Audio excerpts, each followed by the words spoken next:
오늘 우리가 말씀을 듣기 전 오늘은 두 가지 사실을 전제하고 싶습니다. 첫째는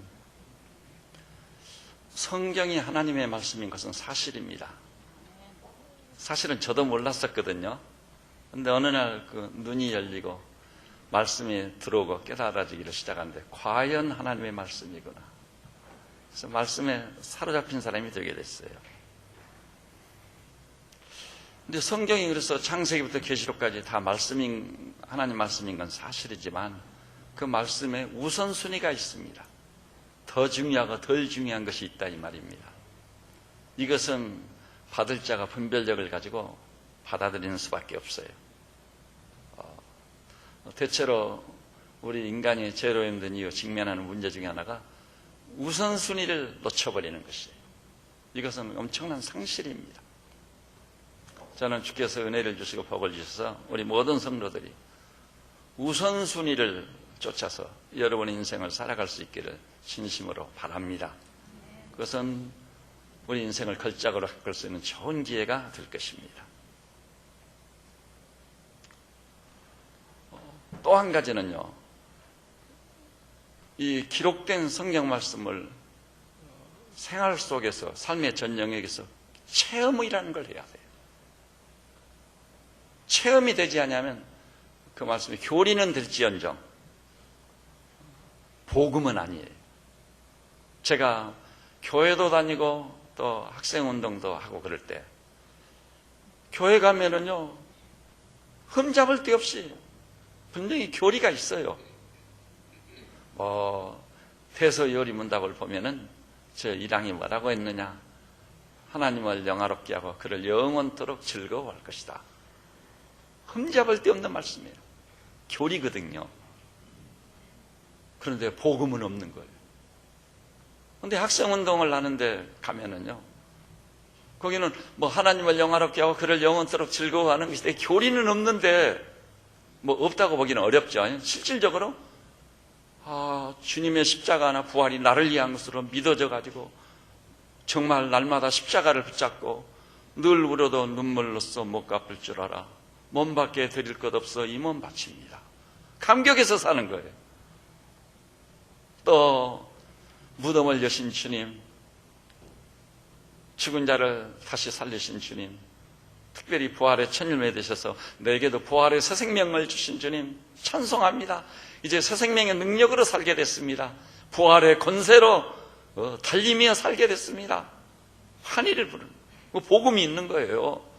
주님을 내가 어떻게 하면 더 사랑할 수 있을까? 어떻게 하면 주님께 효과적으로 내 인생을 드릴 수 있을까? 이것이 관심의 표적이에요. 그래서 제가 대학생 때는요, 내가 교회 대학부 회장을 했거든요.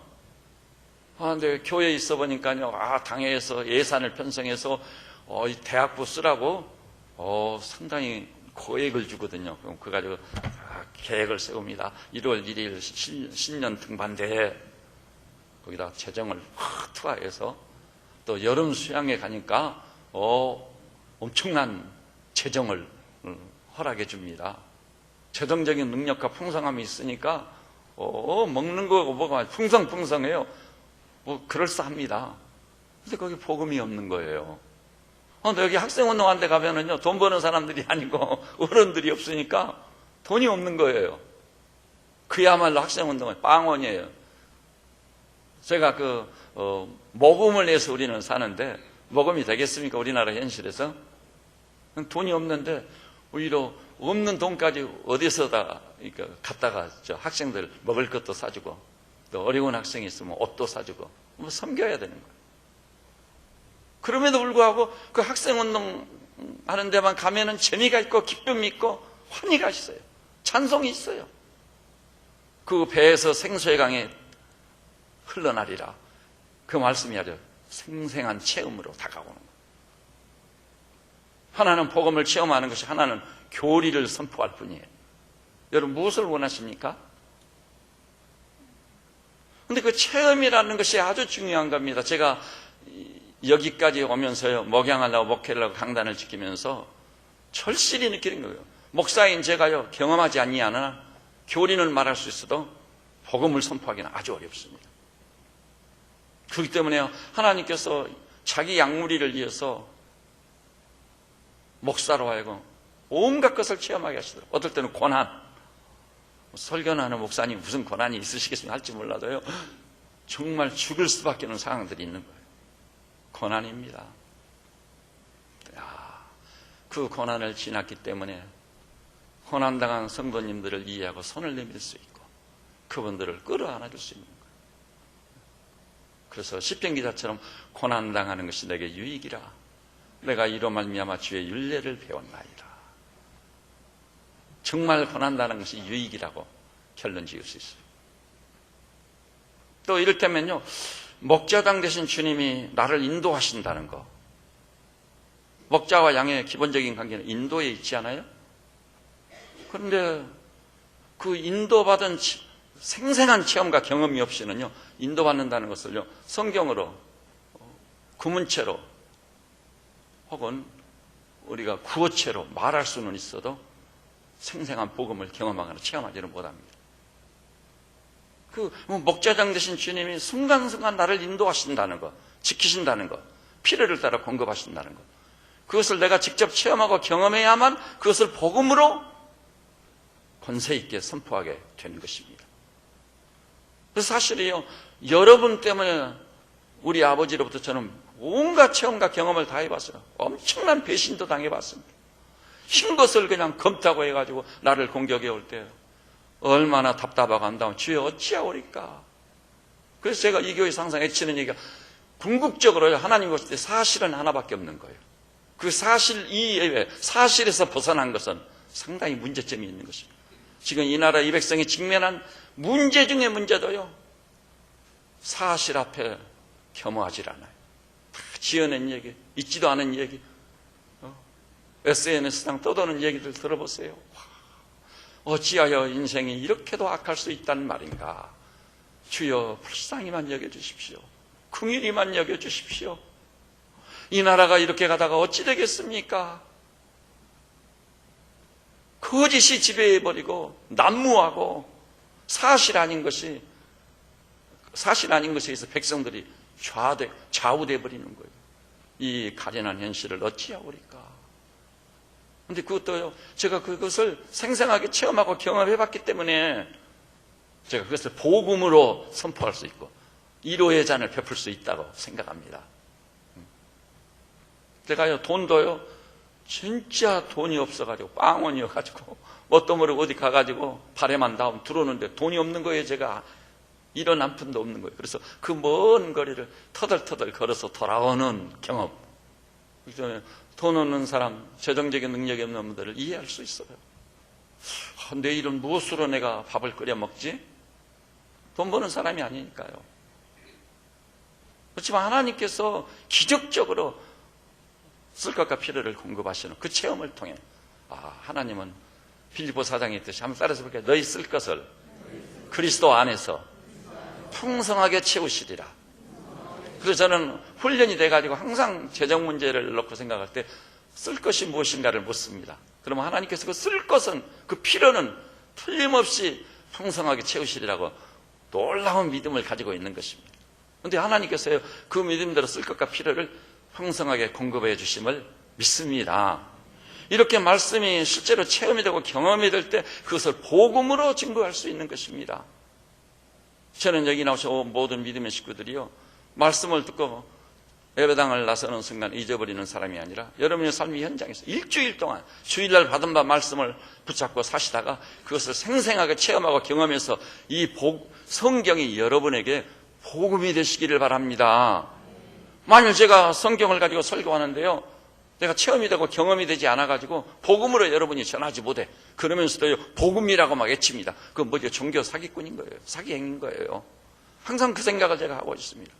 그래서 하나님께서 성경에 기록된 모든 말씀을 다양하게 경험하고 체험하게 하셨기 때문에 저는 성경을 복음으로 증거할 수 있게 된 것입니다. 이런 동일한 은혜와 축복을 우리 모두에게 더 풍성히 허락하실 우리 주님을 찬양합니다. 자, 그러면 이제 여호와를 경외하는 자가 받을 복, 이게 오늘 설교의 주제인데요. 오늘 말씀도 제가 경험을 한 것입니다. 성경이나 하나님 말씀이긴 하지만 그 중에서도 더 중요한 게 뭐냐?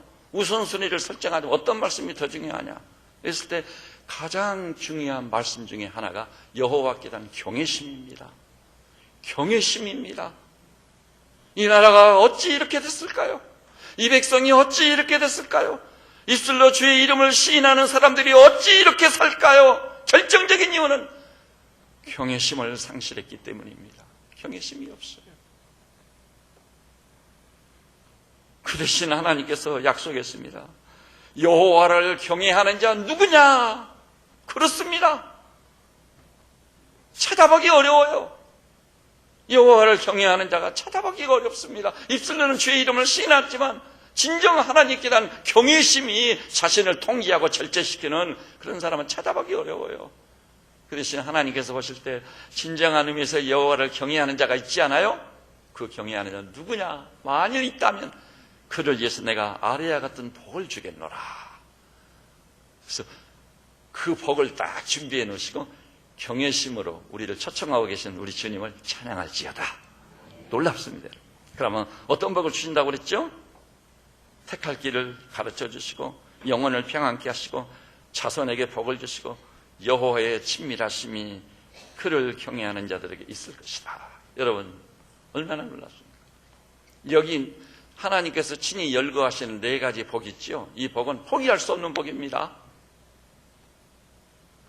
우선 눈앞에 돈이 보이고 우선 출세가 보이고 안정된 직장이 보이지만요, 사실은 그렇지 않습니다. 그건 덮어두고요, 이 복을 구해보십시오. 그러면 복은 그 세상적인 사람들이 추구하는 그런 것은 자연적으로 더불어 거저주시는 은혜로 받아야 돼요. 그것을 탐해서 받는 것이 아니라 그거 내가 덮어두고 있었는데 하나님께서 어느 날 주시는 거예요. 하나님께서 솔로몬에게 네가 무엇을 구하느냐? 그러니까, 저에게 지혜를 주십시오. 이 백성을 통치하고 다스리다 보니 지혜가 필요합니다. 하나님께서 네가 오래 사는 것도 구하지 않고 재물도 구하지 않고 네가 지혜를 구했구나. 네가 구한 지혜는 물론이거니와 재물과 수를 더해 주겠노라. 덤으로 주시는 거예요. 따라서 합시다. 덤으로 받자. 그런 성도들이 되시기를 바랍니다. 욕심을 내지 않았는데, 탐하지 않았는데 하나님께서 거저 주시는 거예요. 이것이 진짜 복인 거예요. 여호와를 경외하면은 이 4가지 복을 주신다고 했습니다. 그러니까 경외심이 복의 원천이에요. 기독교 신앙의 본질이 뭐냐고 했을 때 저는 이렇게 대답하겠습니다. 하나님께 대한 압도적인 경외심입니다. 살아가는 데서 삶의 전 영역에서 기로에서 여호와께 대한 경외심 때문에 이 길을 포기하고 이 길로 가는 거. 이렇게 기도할 걸 이렇게 기도하는 거. 좋은 것에서 나를 오라 하지만 그분께 대한 경외심 때문에 한 번의 예배도 소홀할 수 없다. 아버지의 집에 있겠습니다. 주의 전에 나아가겠습니다. 비록 악하고 무익한 종이지만 이 연약한 종을 받아주십시오. 사랑하는 나의 아버지. 경외심 때문에 감격에 겨워서 억지로 끌려오는 게 아니에요. 감격에 겨워서 그 길을 가는 거예요. 그렇다면요, 여기서 우리가 생각해 볼 게 있어요. 여호와를 경외한다는 것은 뭐냐? 경외심이라는 거예요. 여러분, 이 땅에서도요, 사람의 차원과 수준에서 경험하는 경외심이라는 게 있습니다. 이를테면 너무 아름다운 장관 혹은 그 경관을 보면은요, 일종의 경외심이 생깁니다. 제가 저희 집사람하고요, 오래전에 한계령을 넘어서 버스를 타고요, 그 오색 약수터에서 내렸습니다. 그때만 해도요, 사람들이 전부 그 약수만 마시고 가버리거든요. 근데 우리는 이 주정골이라는 계곡을 한번 거닐어 보자. 사람도 없는데 걸었습니다.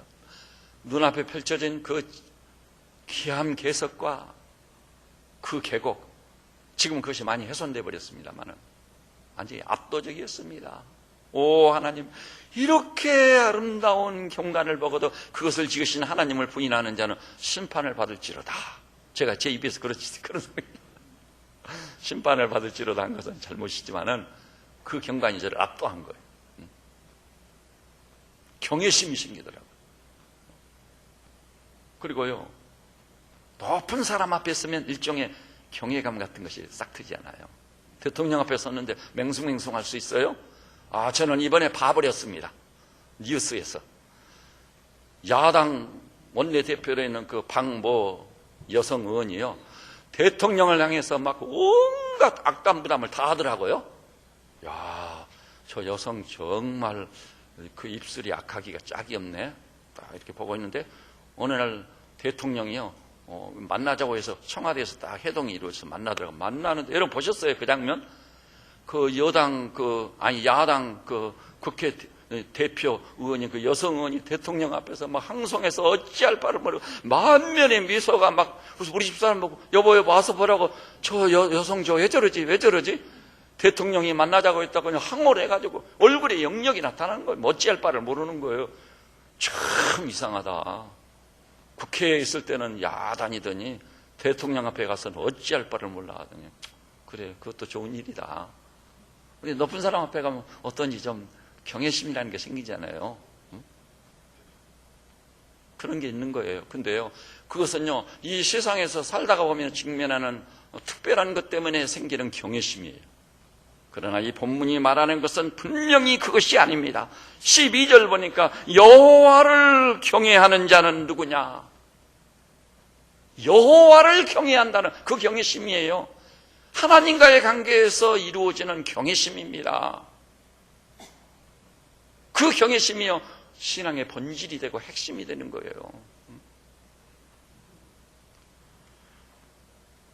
여러분, 주일날 이 성소에 올라올 때 어떤 생각을 가지고 올라오시죠? 기억하십시오. 일부 예배 때 여쭤보니까요, 오늘 일부 예배는 좀 어디 가시려고 그러는지 좀 많이 나오셨더라고요. 한 분이 그렇게 대답하더라고요. 예배 드리러 올라온다고. 틀린 말은 아니에요. 또 다른 분은 찬송하러 올라온다. 그것도 틀린 말은 아니에요. 그런데요, 성소에 올라올 때는 두말할 필요가 없어요. 주기도문이 말씀하고 있듯이 하늘에 계신 우리들의 아버지요, 아버지를 만나러 오는 것입니다. 살아 역사하시는 하나님을 뵈러 오는 것입니다. 그 하나님을 전인적으로 대면하는 순간 끝나버립니다. 거기서 예배라는 것이 있는 거예요. 받으실 만한 합당한 예배를 위해서 전심으로 나아가는 거예요. 찬송이 터지는 거예요. 생각지도 않은 내 존재의 시면에서 찬송이 터져 나오는 것입니다. 할렐루야. 입술의 열매로 여호와를 찬양할지어다. 아멘. 할렐루야. 이런 찬송이 터지는 줄 아시기를 바랍니다. 여러분, 앞으로 주의 날을 맞이해서 성소를 향해 달려올 때, 아버지의 집을 향해 달려오실 때 하나님을 뵙기 위해서 거룩한 열망이 불이 붙어요. 여러분, 하나님을 만나는 일이 실제로 있다면 그보다 더 놀라운 일이 어디 있겠습니까? 사람들은요, 교황만 왔다고 큰일을 쳐요. 교황은 사람이거든요. 교황의 역사를 보면은 너무나 잔인한 죄를 많이 지었어요. 악한 일을 많이, 우리 상상을 초월해버려요. 지금도 그 검은 도구들 다 있어요. 종교재판 흔적들과 기록들이 다 남아있어요. 근데 그 실수 많고 오류 많고 윤리나 도덕적으로 얼마나 많은 죄를 지었는지. 심지어는요, 오후 예배 때 이제 카톨릭에 대해서 계속해서 시리즈 설교를 계속할 거거든요. 보면은 교황 중에 한 분은요, 자기 전임 교황을 독살했습니다. 그리고 자기가 교황이 된 거예요. 그리고요, 많은 여성들을 끌어들여가지고 천주교 고위층에 있는 사람이 글러 남겼어요. 라테란이 갈보의 집이 됐다. 이럴 수가 있는 것입니까? 그렇게 실수 오리 투성인 교황이 온데 난리를 쳐요. 여러분, 하나님과의 만남, 주님께서 오늘 나를 찾아와 나를 만나주셨다. 오 주님, 내가 누구기에 나의 이름 석자를 부르고 나를 찾아오십니까? 예를 들어서 모세요. 모세가 호렙산에 올라가거든요. 시내산에 올라가 십계명을 받지 않아요? 그때요, 하늘이 갈라집니다. 빽빽한 구름이 겹겹으로 둘러쌉니다. 산이 진동합니다. 옹기점처럼 새카만 구름이 하늘로 올라갑니다. 그런 가운데 큰 나팔 소리 같은 것이 납니다. 모세야 모세야, 예, 제가 여기 있습니다. 내가 선 곳은 걸어간 곳이니 내 발에 신을 벗어라. 하나님을 만나버린 것입니다. 그때 모세는 죽은 듯이 엎드러집니다. 이스라엘 백성은요, 그 하나님을 마주할 수가 없는데, 마주하면 뭐라고 그랬죠? 바로 즉사해버립니다. 하나님의 임재를 느끼는 순간 이스라엘 백성이 엎드러지면서 우리로 하여금 하나님을 대면하지 않게 해달라고, 당신이 하나님을 대면하고 말씀을 하고 우리에게 전해달라고. 그때 모세가 말합니다. 두려워하지 말라. 하나님이 이렇게 우리에게 임하시면 우리로 하여금 하나님을 경외하여 범죄치 않게 하려 함이니라. 그렇습니다. 하나님께 대한 경외심이 우리를 붙잡고 있습니다. 하나님께 대한 경외심이 우리를 절제시킵니다. 이 길을 가려다가 그 경외심 때문에 이 길로 가는 거예요. 저 선지 이사야, 대선지지 않아요. 이사야가 하늘을 가르고 또 천둥병력이 치면서, 번개가 치면서 우르렁캉캉 내성이 막 굴러가면서 빽빽한 구름 속에서 큰 나팔 소리를 내며 하나님이 임재하실 때 성전에서 성전대가 흘리면서 임재하신 하나님 앞에 이사야 선지가 이렇게 말합니다. 화로다 나여 망하게 되었도다. 나는 입술이 부정한 자입니다. 하나님을 대면하고 나니까 엄청난 압도적인 경외심 때문에 자기 입술에 이 말 하나 때문에도 나여 망하게 되었도다. 나는 입술이 부정한 자입니다. 이렇게 하나님을 만나는 것이 예배의 목적인 것입니다. 이런 경외심은요, 조금 구체적으로 말한다면 하나님의 존재 자체에 대한 경외심을 의미해요. 존재 자체. 여러분, 종교가 신앙하는 사람들이요, 자기 마음대로 하나님을 이렇게도 말하고 저렇게도 말하고 하나님을 이렇게 재단하고 저렇게 재단합니다. 그러나 그 모든 하나님께 대한 존재성에 대한 얘기 말고 원형으로서의 하나님 자신이 계시는 거예요.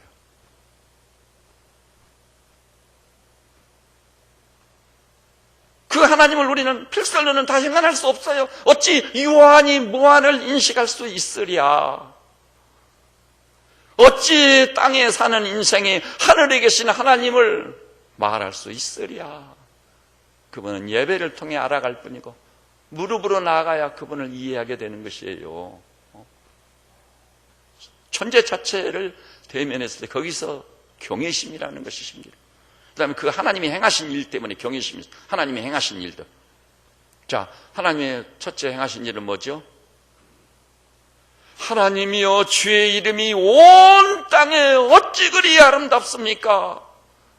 하나님이 그 손가락을 지으신 해와 달과 별들을 내가 보니 그 하나님이 우리 인생을 귀하게 여겨서 만물을 그 발 아래 복종시키신데 어찌하여 나를 이렇게 귀하게 여기십니까? 하나님이요 행하신 일 중에 천지 만물을 지으신 일, 밤하늘에 반짝이는 별만 보고도요 별을 신으로 섬겼었어요. 별을 동력에서 두둥실 떠오르는 태양을 보고 태양신을 섬겼습니다.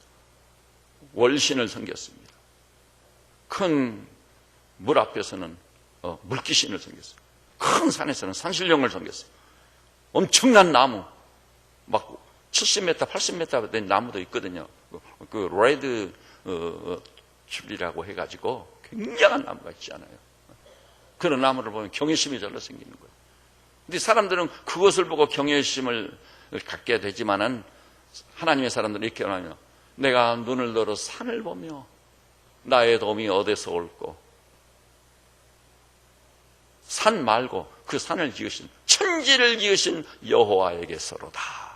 그것을 지으신 창조주 하나님. 여러분, 나무 하나, 잎사귀 하나도요 떼다가 실험실에서 현미경으로 들여다보면요 포항 제철공장보다 더 복잡한 구조가 거기 있는 거예요. 그것이 수분을 빨아올리고 태양빛을 받아서 광학작용을 해서 영양소를 만들어 물감부, 체감부를 통해 옮겨가지고 열매를 맺는데 우리가 즐기는 이 모든 셀 수 없는 이 색상이 다르고 맛이 다르고 분위기가 다르고 영양소가 다른 온갖 과일과 야채들 우리가 즐기지 않습니까? 그것이 우연히 됐어요? 그렇게 지으신 이를 찬송할지어다. 여러분, 그 경외심이 생기는 거예요. 그분이 하신 일을 놓고, 그 다음에요, 구속의 질서, 아들을 통해 우리를 구속하신 구속의 사랑을 경험할 때 그분이 행하신 일, 경외심이 생기는 거예요. 근본 하나님의 본체이신데 하나님과 동등됨을 취할 것으로 여기지 않고 자기를 위해 종의 형체로 오시고 죽기까지 복종했으니 곧 십자가에 죽으십니다. 저 항상 그렇게 생각합니다. 도대체 이런 사랑의 원인이 무엇인지 내가 알 수가 없어요. 사랑의 신비예요. 비밀이에요. 어찌하여 나에게 이런 사랑을 베푸셨을까? 이런 은혜를 베푸셨을까? 그래서 그 사랑을 깨닫고 그 사랑 앞에 굴복당해 그리스도의 사랑이 나를 강권합니다. 사랑의 포로자가 되게 하시니 감사합니다. 그래서 이제 의무감에서 살지 않아요. 사랑의 강권을 받아 기쁨을 지게 돼 감사함으로 사는 것입니다. 그렇게 되시기를 우리 주님의 이름으로 축복합니다. 그런데 이 엄청난 구속의 사랑을 깨달으면은요, 그 사랑이 너무 크기 때문에 그 사랑을 베푸신 주님께 경외심이 생기는 거예요. 경외심. 할아버지들이요, 늦지막에 큰 하나님이 주신 분복이라고 생각합니다. 여기 젊은 분들은 모르겠지만 아들, 딸들 시집 장가 보내가지고 손자, 손녀를 딱 안아보세요. 내 속으로 낳은 내 자식은 저리 가라요. 얼마나 귀엽고 얼마나 사랑스러운지. 그 손자, 손녀를 위해서 목숨을 던져도 아까울 게 하나도 없어. 근데 그렇게 귀여워지고 사랑해주니까 아이가 버리장머리가 없어가지고 할아버지 무릎에 딱 앉아가지고 막 할아버지 하면서 막 수염을 잡아 뽑아버리고 머리털을 잡아 뽑아버리고, 그러면 그거 바른 관계입니까? 아닌 거예요. 그런 사랑을 하나님이 기뻐하시지 않아요. 손자, 손녀 잘 길러야 돼요. 할머니, 할아버지에 대해서 존중히 여길 줄 알아야 돼요.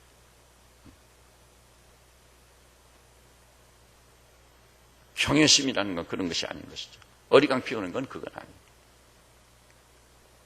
그런데 이렇게 우리가 하나님을 대면해서 경외심을 갖게 되지 않아요? 베드로도 우리 주님이 누구신지 딱 아는 순간 그 앞에서 막 주여 나를 떠나소서 나는 죄인이로소이다. 바울도 주여 니시니까 나는 내가 핍박하는 나사렛 예수라 할 때 바울이 그 앞에 완전히 굴복당해. 얼마나 존재의 심연에서 큰 변화가 있었으면 사울이 변해 바울로 뒤집어져 버리는 것입니다. 저는 새벽저녁에 나온 우리 믿음의 식구들이 이 성소에 올라올 때마다 크고 놀라우신 경이로우신 위대하신 광대무별하신 우리 하나님을 정확히 만남으로 여러분이 완전히 하나님 앞에 굴복당해 엄청난 경외심이 생김으로 멍에가 벗겨져 버리고 결박에서 자유가 오고 그리고 새 힘을 얻고 젊은 독수리처럼 탁 담력을 얻는 놀라운 역사들이 회집할 때마다 있으시기를 우리 주님의 이름으로 축복합니다. 그러면요, 이런 경외심을 가진 자에게 하나님이 주시겠다는 복이, 첫째는 무슨 복이죠? 12절 우리 한 목소리로 한번 봐볼까요? 시작.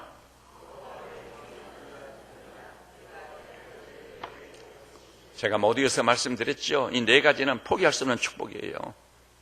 여러분, 이 복을 구하는 자가 되십시오. 이 복을 받기 위해서 진정한 의미에서 하나님을 경외하는 경외심 가지고 사는 성도들이 되셔야 됩니다. 택할 길을 그에게 가르친다. 여러분, 인생이라는 것은요, 기로에서 무엇을 선택하느냐에 따라서 그 인생의 운명이 결정되어지는 잘 아시죠? 오늘의 나는요, 나의 선택의 결과인 거예요. 선택은 자유지만 그 결과는 피할 수 없는 거예요. 피할 수 없어요. 크고 적은 모든 일은 선택에 의해서 좌우되는 거예요. 우리는 하루에도 수십 번 기로에 서는 것입니다. 생각 중에서 내가 이 생각을 해야 맞느냐, 저 생각을 해야 되는, 내가 이 일을 할 것인가, 저 길을 갈 것인가, 오늘 교회로 갈 것인가, 골프를 하러 갈 것인가. 기로에 서는 거예요. 기로에. 그때마다 여러분은 하나님께 대한 경외심만 가지고 있다면 주의 길을 선택하게 될 줄로 믿으시기 바랍니다. 거기가 복이 있어요. 여러분, 성경에 보니까요, 자문에 그랬어요. 어떤 길은 사람의 보기에 바른 것 같지만 필경은 사망의 길이니라. 필경은 사망의 길인 그 길을 하나님께서 막아주시는 거예요. 하나님을 경외하는 자는 하나님께서 의의 길로, 생명길로, 주의 길로 방향을 잡도록 도와주실 줄로 믿으시기 바랍니다. 오늘부터라도 여러분이 내게 좀 불리하고 내게 손실이 있다 할지라도요, 그 개념하지 마시고 기로에서 경외심을 가지고 선택해 보십시오. 그러면 그 길은 시온의 대로가 될 줄로 믿습니다. 그걸 제가 경험해 봤을까요? 못 해봤을까요? 아까 모두에서 말씀 제가 다 경험해 봤거든요. 저도 처음에는요, 아무리 생각해도 이 길로 가면 안 되는데요. 근데 하나님께서 자꾸 이리 가라고 그러거든요. 하나님, 이 길은요, 제가 볼 때는 저뿐만이 아니라 세상 사람 지혜자들 다 불러다가 이 얘기를 물어봐도 이 길로 가면 안 된다고. 다 그럴 것입니다. 근데 하나님, 아니다, 이 길로 가라. 오, 주님, 이럴 수가 있어. 좋습니다. 그럼 내가 왕창 망하고 내가 완전히 바닥을 기는 사람으로 몰락해버렸잖아요. 주님이 가라니 가겠습니다. 이 예배당 지을 때도 그랬거든요. 우리 수목건축 그 한철 소장과 중앙대학교 이봉 교수가, 목사님 우리는 건 봉투를 건네줘도 허가를 안 내주고, 인맥, 서울공대 출신들이고 대학 교수님, 인맥을 동원해서 허가를 내려고 해도 안 됩니다. 목사님 알아서 하십시오. 그러니까 완전히 절체절명이다. 큰일 났구나 이제. 그 사람들은 허가 내는데 전문가들이잖아요. 허가에 실패한 거예요. 그래서 제가 월요일 날 새벽에 교회 가가지고 엎드려서, 하나님, 분명히 창조 질서 속에 예배당을 짓는 것이 주의 뜻입니까? 했지 않습니까? 그랬더니 하나님께서 분명히 놀라운 확신을 주시기를, 창조 질서 전원 속에 예배당을 짓는 것이 내 뜻이니라 하지 않았습니까? 그래서 그 응답이 분명했기 때문에 제가 이 길로 온 것입니다. 그래서 또 땅을 벌어 다니면서 목자장 되신 주님의 인도를 받아가지고, 여기 지금 절이 있지만 거기 딱 올라오는 순간 사람 다닐 수도 없는 길이에요. 여기 미나리 강이어서 발로 디딜 틈이 없어요. 엉망이에요. 하여간 아무것도 없고, 여기 근데 올라오는 순간 하나님께서 나로 하여금 바로 여기다 하지 않았습니까? 그 하게 하지 않았습니까? 그런데 허가가 안 나온다. 이거 어찌 됩니까? 만일 허가가 안 나오면 제가 개척한 교회지만 이 교회 사임하고 제가 떠나야 됩니다. 좋습니다. 그리고 그때 저는 유수한 국내 여러 교회로부터 청빙을 받고 있는 터였거든요. 별의별 조건을 다 제시하고, 그때 목사님들이 차도 없는데 거기서 차를 주겠다는 등, 교세가 얼마야 하는 등, 사례금을 얼마나, 그거 들으면 그냥 눈이 잘못하면 뒤집히는 순간이에요. 사람이 그 탐심의 노예이기 때문에 그 길로 가기가 십상인 거죠. 근데 제가 사임을 하겠습니다. 왜냐하면 땅 다 계약해서 매입해 놨는데 값을 다 지불했는데 허가가 안 나오니 예배당을 못 지으니 쓸모없는 땅을 교회 헌금을 지불하는 거잖아요. 그럼 사임해야지, 목사가 책임을 지고. 그래서 월요일 새벽에 올라가서, 과연 여기 예배당을 짓는 것이 기뻐하시는 뜻입니까? 그랬더니, 아니 무슨 음성이 들려온다겠다는 내적인 확신으로 내 뜻이니라. 그럼 됐군요. 오늘 제가 강주 군청 가겠습니다. 그러면 점심 먹고 군청에 딱 달려간 거예요. 근데 환경가에서 브레이크를 걸었거든요. 경안천 저기가요, 그때는 오폐수를 정화하는 그 시설이 전혀 없을 때예요. 없으니까 어떤 것도 허가가 안 나옵니다. 근데 그 환경가 직원이요, 이렇게 두꺼운 법규를 딱 갖다가 딱 펼쳐요. 목사님 이거 보십시오. 읽어보십시오. 허가 안 됩니다. 강주 시민의 수건 사업이 대학 안에 위치하는 건데 그것도 안 됩니다. 노동부 장관이 노동부 영수원장 문영리 이제는 안성해놨거든요. 지금 오폐수 시설이 됐지 않아요. 노동부 장관이 그 연수원 지으려고 해도 그것도 안 됩니다. 장관이 있어도 안 되는데 교회를 무슨 허가 내주겠습니까? 포기하세요. 그런데 저는 마음이 그렇게 평안할 수 있어요. 내 뜻이니라. 그래, 좋다. 제가 예수를 믿게 된 경위를 쫙 얘기했어요. 하나님 만난 얘기, 은혜 받은 얘기, 그리고 허가 내러 간 사람이 엉뚱한 얘기를 하고 있는 거예요. 그리고 제가 이 골짜기에다 예배당을 지으려고 하는 이유가 뭔지를 싹 설명했더니, 설명하는 과정에 그 사람의 얼굴이 달라지고 눈빛이 달라지고 분위기가 싹 달라지더라고요. 그러더니 목사님이 그런 귀한 뜻을 가지고 예배당을 지으려 제가 도와드리겠습니다. 그리고 한 걸음 나가, 우리 형님도 목사요, 나의 동생도 목사요, 저도 출근 안 하면 교회 갑니다. 그때서 실토를 하더라고요. 그리고 이렇게 서류를 갖춰보라고. 근데 그때 제가 이제 그 수목건축이라는 설계 사무소에 갈 때요, 날아갔겠습니까? 걸어갔겠습니까? 걸어간 것은 사실이지만 날아갔다고 말하지. 엄청나게 기뻐가지고 고향이 돼가지고 하나님 찬송하면서 그러면 그렇지 우리 아버지는 살아계시더라고. 딱 가서 한철서당 만나가지고 서류를 이렇게 딱 갖추면 틀림없이 이번에 허가 납니다. 그랬더니 그 사람이 이렇게 보는 거예요. 자기는 할 짓을 다 해봤는데 안 되는 거예요. 안 돼. 그래가지고 은근히 뭐라 하냐면 목사님이 저 돈을 많이 써서 허가를 내는 겁니다. 그런 인상을 주는 거예요. 근데 정말 허가가 나왔습니다. 이런 한 장도 안 쓰거든. 하나님을 찬송할지어다. 현재도요, 이 규모로는 허가가 불가능. 250평까지는 허가가 나요. 근데 허가 안 납니다. 여러분, 택할 길. 어느 학교를 갈 것인지, 누구하고 결혼할 것인지, 택할 길. 기로에 서 있는 우리. 그 기로에서 선택만 잘한다면 우리 인생은 걸작이 될 줄로 믿으시기를 바랍니다. 근데 누구에게요? 여호와를 경외하는 자 누구뇨? 그의 택할 길을 가르쳐 주시리로다. 그렇습니다. 그 다음에 두 번째는요, 어떤 복을 주신다고요? 우리 13절 한 목소리로 한번 봐볼까요? 시작.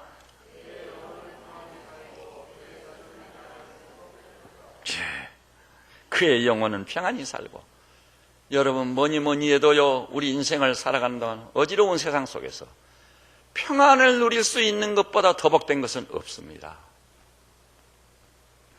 천도서 6장 3절 보니까 일백자녀를 낳고 장수를 한다 할지라도 심령에 평안이 없으면 낙태한 자보다 못하니라. 이럴 수가 있어요. 옛날에는 고대사회에서는 백성이 몇 명이냐가 너무 중요한 거예요.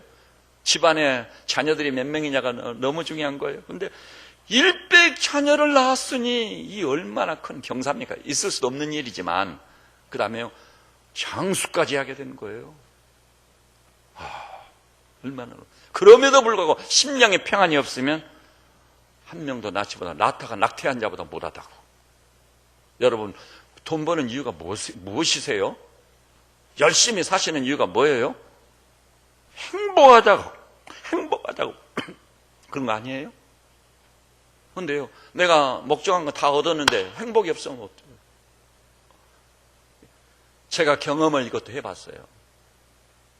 평안이 있을 수 없는 상황이 저에게도 많이 있었어요. 평안을 완전히 잃어버린 상황들이 있었습니다. 그런데요, 하나님께 대한 경외심을 딱 회복하는 순간, 바로 그 자리에서 그 순간 즉각적으로 강물 같은 평강이 제 마음속에 임한 것을 아시기를 바랍니다. 경외심을 회복하면 평안이 바로 임한. 주께서 말씀했습니다. 내가 너희에게 평안을 끼치느니 곧 나의 평안을 너희에게 주노라. 내가 주는 것은 세상에 주는 것과 다르다. 그러므로 너희는 근심하지도 말고 두려워하지도 말라.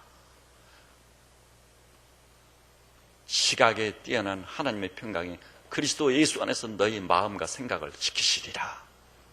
여러분, 이 어지러운 세상에 있지만 직면하는 문제, 배신당하는 일, 엄청난 재정적인 손실, 때로는 건강을 잃어버리기도, 어떤 상황이나 처지에서든 지각에 뛰어난 하나님의 평강이 여러분의 경외심을 통해 임하시기를 우리 주님의 이름으로 축원합니다. 그리고 세 번째는 자손이 복을 받는다. 자손이 이렇게 말했어요. 그의 자손은 땅을 상속하리라. 그 당시 땅은요, 모든 축복의 상징적인 의미를 지니고 있는 거예요. 땅. 우리나라도 땅 뺏기 같은 거 다 했잖아요, 어렸을 때. 그 자손은 자손이 복을 받는다는 말씀이죠. 여러분, 한 인생이요, 이 땅을 살면서 이보다 귀한 복이 어디 있겠어요? 여러분, 자손을 여기 결혼을 해서 자녀를 출산해서 길러본 분들은 다 알아요. 자식들의 복이 내 복이지 않아요. 자식들의 화가 나의 화가 돼요. 자식보다도, 그 일을 당하는 자식보다 내가 화를 더 끓여. 잠을 못 이루고. 그런데 어떻게 하면 자손이 복을 받을 수 있느냐? 시편 112편이 말씀했어요. 여호와를 경외하는 정직자의 후대가 복을 받으리로다. 제가 여러 해 전에 정직자의 후대라는 제목으로 설교를 하는 것이 지금도 기억이 생생합니다. 여호와를 진정 경외하는 자는 정직한 자가 되는 거예요. 그런데 그 정직자의 후대가 복을 받으리로다. 여러분, 여러분의 아들, 딸들, 여러분의 후손들이 정직자의 후대가 되어 복을 받는 여러분의 가문인 신앙의 명문 대가를 이루는 놀라운 역사가 있기를 우리 주님의 이름으로 축복합니다. 그리고 마지막 네 번째 14절 말씀, 이 얼마나 놀라운 말씀인지. 자, 우리 한 목소리에 14절을 봐볼까요? 시작. 여호와의 친밀하심이 그를 경외하는 자들에게 있으며 그의 언약을 그들에게 보이시리로다. 여러분, 저는 친밀감에 대해서 설교도 했었고 자주 언급을 했습니다. 부부간에도요, 친밀감을 강조했습니다. 법적으로 하자가 없는 부부예요.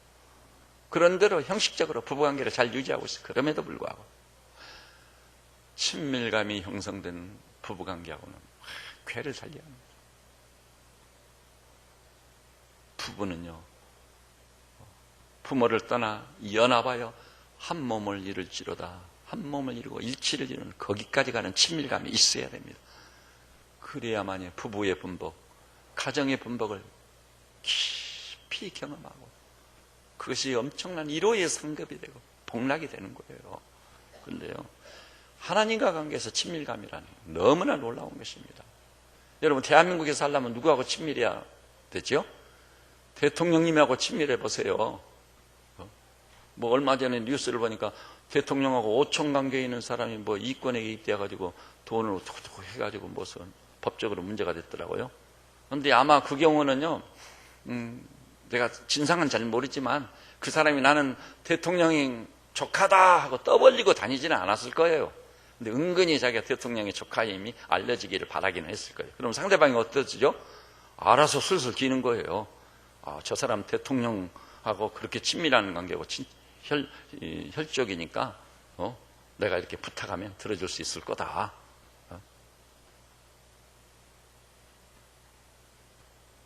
근데요, 대통령하고도 친밀하면 그런데 우리 아버지하고 친밀해 보세요. 여기 친밀이라는 용어가 굉장한 의미를 지닌 히브리어입니다. 다른 사람에게 말 못하는 비밀을 주고받는 관계다, 그 말이에요. 따라서 해볼까요? 다른 사람과 말 못하는 비밀을 주고받는 관계다. 자기 속내를 다 털어놓는 거예요. 여러분, 이 교회에 오셔가지고요, 이 교회 담임 목사인 제 말씀을 아멘으로 하다보고 신비에 각인시키세요. 여러분이 신앙생활을 행복하기를 원하고 이 교회에서요, 성공적인 신앙생활을 정말 원한다면 여러분의 속내를 안심하고 털어놓을 수 있는 친밀한 관계를 맺은 형제자매를 몇 사람만 만드세요. 몇 사람만 만들어 보세요. 그러면 야, 살만 난다. 교회 갈 만난다. 어떨 때는요, 목사의 설교보다 더 중요할 수가 있어요. 그 친밀감. 근데 이 모든 친밀감의 최우선은 하나님과의 친밀함이에요. 하나님께서 창세기 18장 보니까 이렇게 말씀했죠. 내가 하려는 일을 어찌 내 종 아브라함에게 숨기겠느냐? 아브라함은 나의 친구라. 그래서 역사적으로 엄청난 사건이 일어날 때는요, 하나님께서 그 비밀을 자기 사랑하는 종들에게는 알리셨어요. 우리나라 6.25 그 사건이 터지기 전에 이미 6.25를 다 예고한 사람들이 있어요. 국가적인 큰 사건이 터지기 전에 박 대통령 6.25 시에도요, 나 같은 사람에게도 하나님이 예고를 하셨거든요. 제가 그래서 그 사랑의 클리닉 원장, 황성주 생식, 그 황성주 박사가 그때 서울의대 다니고 있는데 둘이 만나가지고 그랬거든요. 이 대통령이 6.25가 되면 큰일이다. 그래가지고 대통령이 6.25가 되니까요, 아니, 간사님은 어떻게 그걸 알았어요? 하나님께서 친밀한 자기 종들에게 역사적인 사건을 일으키실 때 미리서 예고하는 것은 사실입니다. 저는 여기 계신 우리 믿음의 식구들께서 하나님과 에녹처럼 300년이라도 동행할 수 있는 하나님과 아주 친밀한 하나님께서 우리를 향해 내가 행할 일을 어찌 너에게 숨길 수 있으리야. 너는 나의 친구다. 이렇게 평가할 수 있는 친밀감이 형성된 하나님의 종들이 되시기를 우리 주님의 이름으로 축원합니다. 이렇게 4가지 복을 받게 되는 거예요. 손을 여러분 평생을 두고 잊지 마십시오. 여호와께 대한 경외심이 여러분의 신앙의 본질이 되시기를 바랍니다. 어떤 경우도 경외심만 잃지 않는다면 여러분 잠시 불리하고 잃어버릴 수 있어도 궁극적으로는 결코 잃어버리고 손실을 당하고 상실감을 입은 그런 사람이 될 수는 없습니다. 그래서 이사야 40장 31절도 오직 여호와를 앙망하는 자는 새 힘을 얻으니 독수리의 날개짐이 올라가면 같을 것이요 달려가도 곤비치 않고 걸어가도 피곤치 아니하리로다. 이렇게 충만하고 이렇게 놀라운 이 세상을 살면서 하나님의 살아계신과 그의 자비로우심과 공의하심과 오래 참으심을 모든 사람에게 드러내 보이는 하나님의 종들로 사시기를 우리 주님의 이름으로 축복합니다. 기도하십시다.